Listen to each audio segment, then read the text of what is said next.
ओम साई राम। श्री सच्चिदानंद सद्गुरु साईनाथ महाराज की जय। आत्म साक्षात्कार प्राप्त करने अर्थात ईश्वर में स्वयं को लीन करना और उनके दर्शन करना। इसके लिए हमारे माता पिता, भाई, बंधु हमारी सहायता नहीं पहुंचा सकते। इसके लिए हमें स्वयं अपना आत्मानुभूति के पथ पर अग्रसर होना पड़ता है।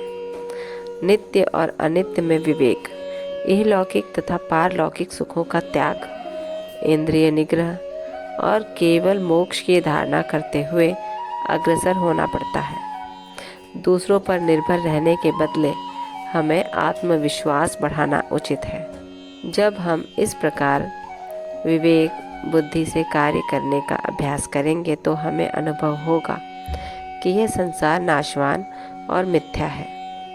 इस प्रकार की धारणा से सांसारिक पदार्थों में हमारी आसक्ति उत्तरोत्तर घटती जाएगी और तब कहीं आगे चलकर यह रहस्य प्रकट होगा कि ब्रह्म हमारे गुरु के अतिरिक्त दूसरा कोई नहीं, वरन यथार्थ में वे ही सद्वस्तु परमात्मा है।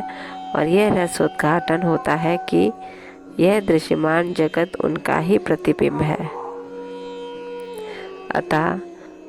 अतः इस प्रकार हम सभी प्राणियों में उनके ही रूप का दर्शन कर उनका पूजन करना प्रारंभ कर देते हैं और यही समत्व भाव दृश्यमान जगत से विरक्ति प्राप्त कराने वाला मूल मंत्र है। इस प्रकार जब हम ब्रह्म या गुरु की अनन्य भाव से भक्ति करेंगे तो हमें उनसे अभिन्नता की प्राप्ति होगी और आत्मानुभूति की प्राप्ति सहज हो जाएगी। संक्षेप में हमें सर्वभूतों में भगवत दर्शन करने की योग्यता प्रदान करता है और इसी से परमानंद की प्राप्ति होती है।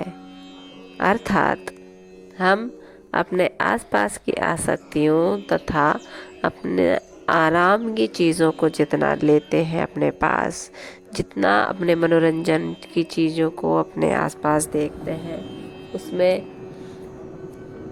तो हम उनकी ओर आकर्षित होते हैं तथा हम ईश्वर की ओर जिस तरह से हम चलते रहेंगे, तो अगर हम ईश्वर भाव में, उनके गुणगान में, उनके लीलागान में, उनके मनन चिंतन में जिस तरह से हम लीन होते रहेंगे तो हमें ईश्वर अपनी ओर आकर्षित करते रहेंगे और हम यदि उस मार्ग पर बढ़ते चले जाएंगे तथा आत्म साक्षात्कार जल्दी ही हो जाएगा और ईश्वर दर्शन अवश्य ही होंगे। हमारे अंदर अलग ही ऊर्जा, अलग ही चैतन्य, अलग ही प्रकाश विद्यमान हो जाएगा।